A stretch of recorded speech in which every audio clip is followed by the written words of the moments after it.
It is a brand new episode of Hockey and Hounds, and I'm very excited to talk with the Flyers head coach. Hockey and Hounds is always presented by Ticketmaster. Make more memories live. We've got a great dog this week.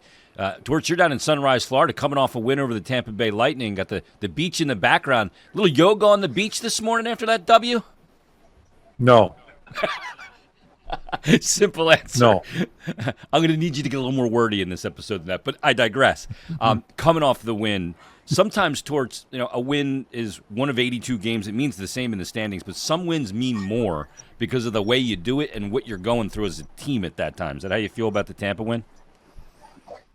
We're trying to get traction here, and thought we put maybe in a half a game against Carolina. I thought last night, in the middle of the game, we started losing ourselves a little bit, started losing possession time. You could see it just going the wrong way, and I think we got back to our game, got back on our toes, and to come back in a third period comeback, tie it late with Tip's goal, and find a way in a shootout. It's just something to sit on, and hopefully we can get better and get to another level as we play our next game against our Stanley Cup champions. It can be looked at as a foundational block. And let me ask you about your goaltender, Ivan Fedotov, pressed into action. I know it seemed like the media was kind of making a big deal. Well, he didn't know he was going to play tonight. Well, he knew all day he was going to play. I think that was an overblown aspect of that story. But he went in to give up a bad goal late in the first period. But how he responded becomes all that matters. And prior to the goal he gives up, he was excellent. And after the goal he gave up, he was excellent. That's the battle you want to see from him, right? Yeah, I thought he competed harder. He looked different to me. He wasn't as busy. His prior games, as I said, I don't think he played well. And just kind of, I couldn't figure out all the extra motion in his game. And he just looked more confident. He competed hard. I thought settled us down, as goalies do. Your whole personality of your team stems off of how your goalie's playing, how he looks in the net. So I'm happy for him. I just don't think he's played well as he started this season. This is certainly his best game, and I thought he just controlled himself and competed a lot harder. He's never going to be an aesthetically pleasing goalie to watch like Kolosov is, who moves so fluidly. What have you seen from Coley that you liked? I know he got hurt in the morning skate before the Tampa game, but the way he moves, his athleticism is there. He's just got to avoid that one bad goal a game. And that's going to take a little time to get used to. Yeah, he's certainly athletic. He's crouched. He's side to side. He's very athletic. A lot more athletic than Feds. Feds is a tall guy. He's full of legs, and I don't think he's ever going to look athletic. Coley's a little bit different. Coley makes some good saves, but you as an goaltender's a judge, not by the saves you make. It's the ones you don't make, and we still got some work to do with Coley as far as playing a 60-minute game. Reminds me a little bit of Bob, the way he approaches the game. From a stance standpoint and depth and those kind of things, you can see the influence. Bob's an intense. Bob is athletic and he's just so. He's just so. You can see his concentration, and I think Coley has a little bit of that. Yeah, Bob's real serious, isn't he? Yeah. In his preparation and post game and all that stuff. I kind of want to go right into Mishkov here. I'm not going to ask you a ton about this, other than you make the healthy scratch, and of course it causes a whole hullabaloo.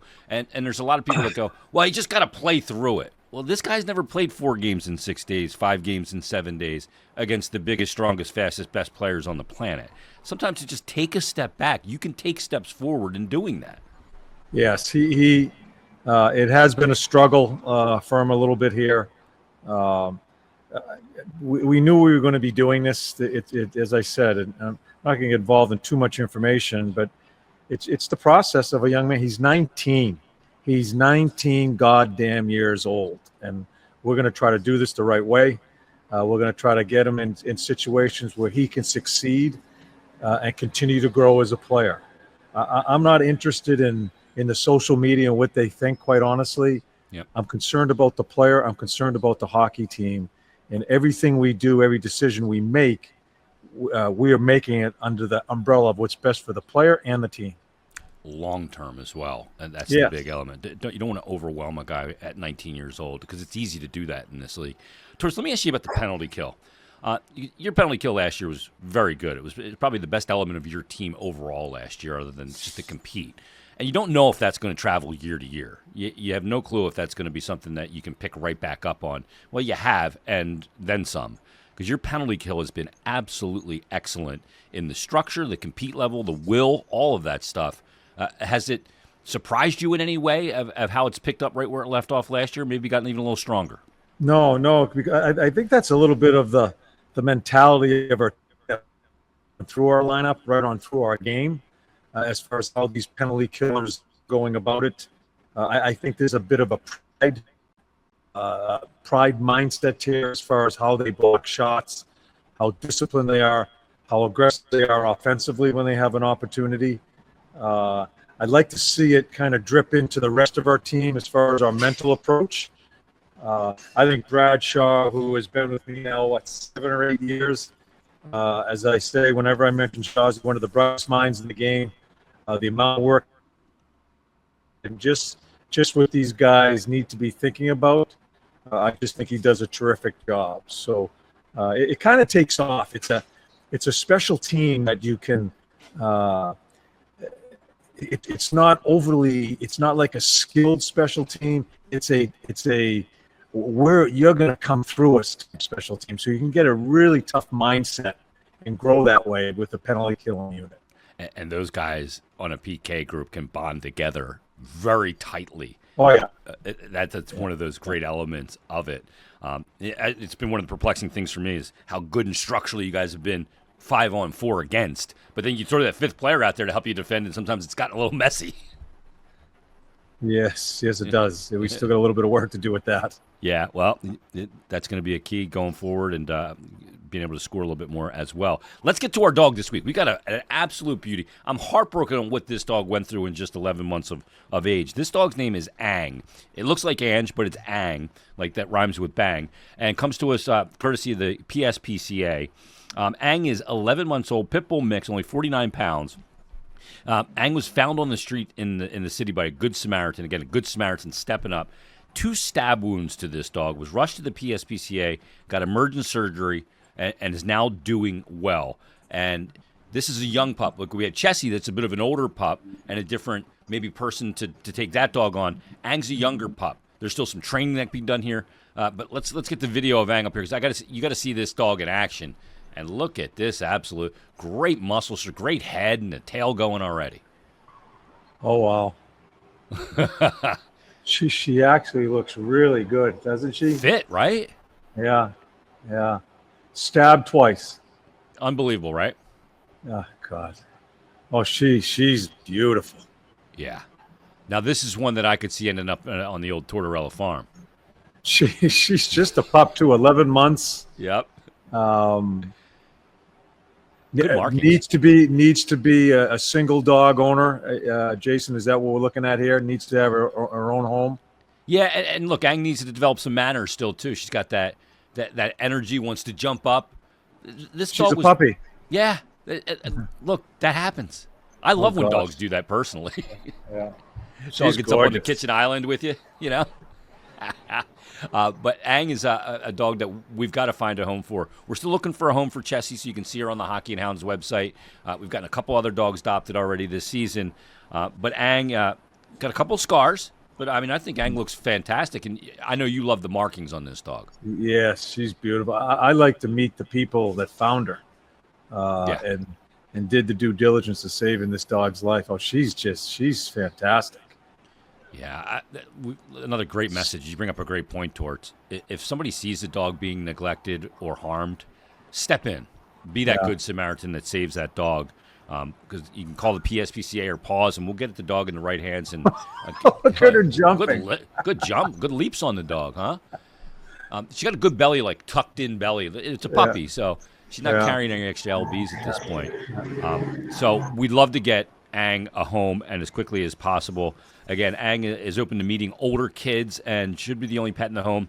Still a young puppy, so got to find a home that's going to embrace teaching Ang some manners and life skills, open to meeting kids who can manage his playful nature and lack of manners like jumping. You can stop by the shelter anytime between noon and 6:30 to meet Ang and all the other dogs. Again, all the adoption info is at the Hockey and Hounds homepage at PhiladelphiaFlyers.com/hockey and hounds. Now, Tort's coming up on Monday for the game, too, against San Jose when you're back home after the game in Florida. It's Military Appreciation Night, and we're going to have Team Foster out there. And you can hear a conversation that I had with Nick Learman, the founder and executive director, in just a couple of moments. But what they do is they get service dogs trained for injured and disabled former veterans. And the two causes colliding together, I know, are very important to you and the John and Christine Tortorella Foundation. Yeah, we just last night I thought the Tampa Bay Lightning put on a nice thing as far as Military Appreciation Night there. We don't get the opportunities to be doing the things that we like to do without these people, and being pretty close to it within my family. What these dogs do, these service dogs do for some of the young men and women that are struggling a little bit right now after coming out, or maybe still being in. It's such a win-win situation for the animal and for the person. And in memory of Eric Foster, this is such a great organization. We did some work with them. Looking forward to. I think there's going to be some dogs out there in the concourse too during the game. Yeah. Jay? We have a dog on the ice for the puck drop too. Turbo will be out there. Turbo. I can't wait to see what Turbo looks like. Turbo is not Anthony Richard, by the way. He can get up and down the ice. Turbo's but you like that speed that Turbo will have. And T. Foster raises money to provide accredited life-saving service dogs to injured and disabled veterans at no cost to the veteran, and provides lifetime support to its veteran service dog team. So we're looking forward to that coming up on Monday. And I love Military Appreciation Night. It's one of the nights I always have circled as well. Torts, best of luck in Florida.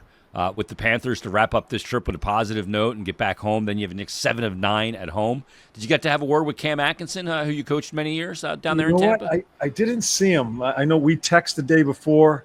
I think a lot of the boys went over there the night before, had dinner with him. Yeah. But I have not been able to talk to him face to face, but we will. And I know he was involved with the foundation as well. With Absolutely. Team Foster.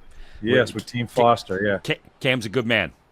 That family there, what they do, and some of the charities, the Atkinson's family, that's a fantastic family. Best of luck, Torch. Thanks for doing this. All right, man. Thank you, Jason. All right, let's get to our conversation right now with the executive director and founder of Team Foster, Nick Learman.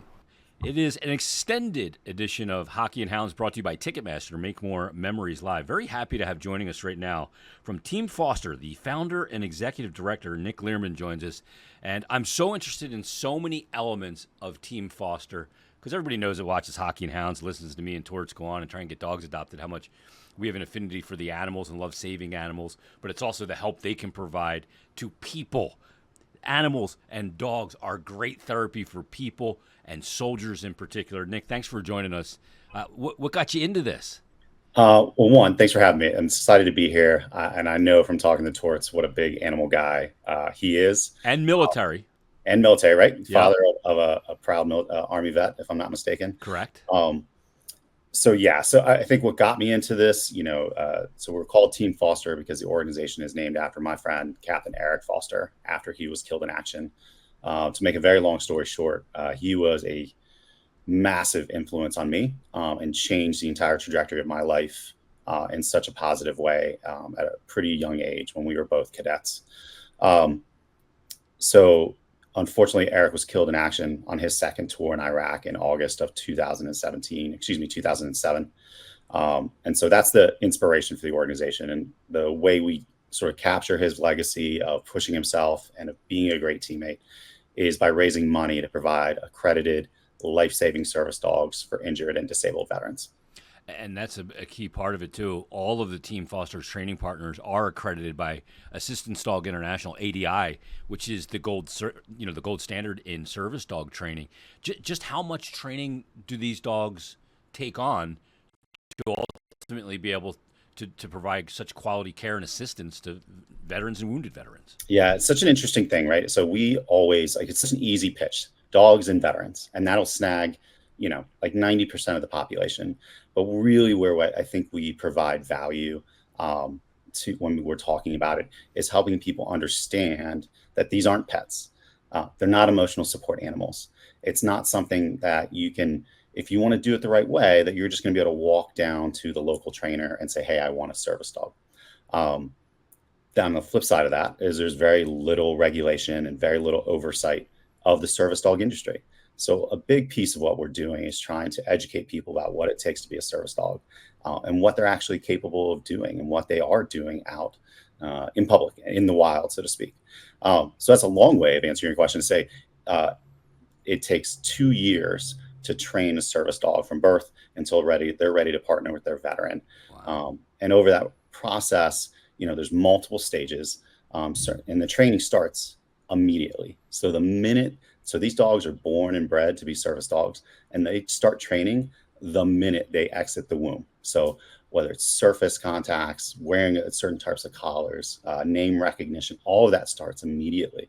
And then it continues throughout the process, throughout their lifetime, during that process, there's vetting, both health and temperament, skills assessments to make sure that they are doing the right things to be able to provide value to their veterans.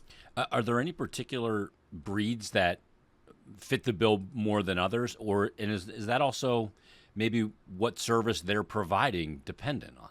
Yeah, I think that's a great question. So I will tell you that our partners, for the most part, use Labrador retrievers, so both golden and black labs. Every once in a while, you'll see a golden retriever that'll come through as well. But that's not to say it's impossible to use other breeds. That labs just seem to really fit in that sweet spot. Yeah, super smart, right? And also very social. And so that's exactly what you need. Is you need an animal that's social enough to be sort of very attached to their partner and not antisocial to the rest of the community or aggressive, but also willing to focus on one particular person. So generally speaking, it's labs. It's very interesting. I've had a couple of labs and have a white English cream golden retriever now, and they are just the temperament and the way that they're just so smart. They can learn so much. It's amazing that an animal can be able to kind of help people with afflictions, and injuries from war. You guys fund highly trained and accredited service dogs. That's the mission of Team Foster. I know you guys are going to be out at the Flyers game. We're going to have the military appreciation night, and we're going to have that coming up on Monday against the San Jose Sharks. And there's going to be a ceremonial puck drop there. Turbo's going to be on the ice as well. It's going to be really cool to see, and everybody. I know people in the stands are going to go crazy they always go crazy for military and dogs. Yeah, it's going to be an fights awesome and fights, right? That's probably the only thing we don't focus on. It's funny. One of the things you said, Jason, really struck a chord. We start talking about the capacity of these dogs, and I think people sort of have some level of awareness, but sort of to my point earlier, we're not talking about the value of a service dog or a dog, your pet that loves you no matter what. You have a bad day, rough day, you yell at your animal, you ignore your dog, they're going to love you no matter what. We're talking about animals. So service dogs have been established, have been shown that, under the right circumstances with the right dog, you can train a service dog to detect cancer in the human body. Wow. You can train a service dog to detect blood insulin drops or raise elevations in someone who's diabetic. You can train a service dog to detect a panic attack before it happens. So we're talking about animals that have this massive ceiling, right? And we spend 2 years with accredited trainers to maximize their value. It's sort of like, like you take 2 professional hockey players and they,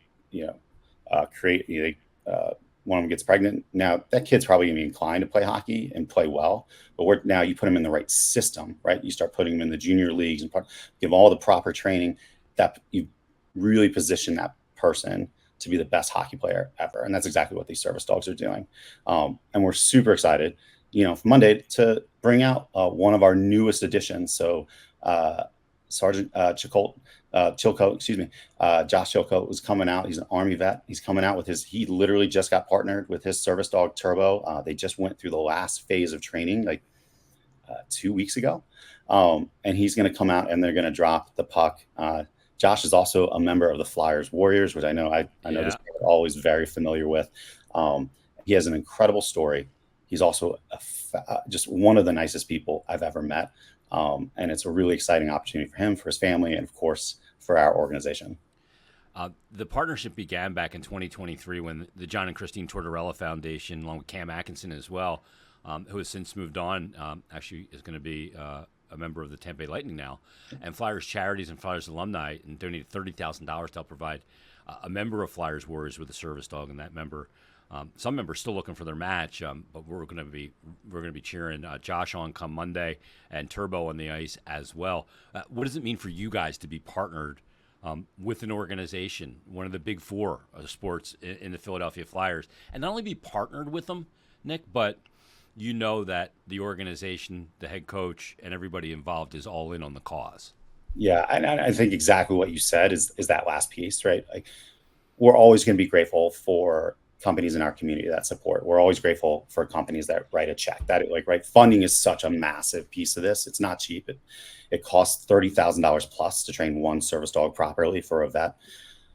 But there's something very special about the Flyers organization and when you say all in, like they are all in. I know Torts doesn't do a ton of he's not out doing a bunch of PR. He's not out, all the time. But he came out to one of our events last year, and he's taken time to talk to me, to talk to our staff, and most importantly, talk to the veterans that we work with. Cam, when he was still here with the team, was the same way, right? Really putting it out there, and it's you can tell they take it personally. You can tell they want to be involved.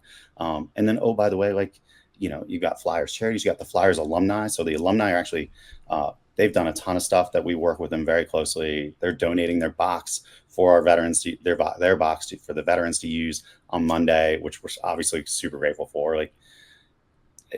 And I think you and I, we're a little bit spoiled, right? Getting to, sit in a suite or do things or go to games is sort of, something we get to do sort of regularly.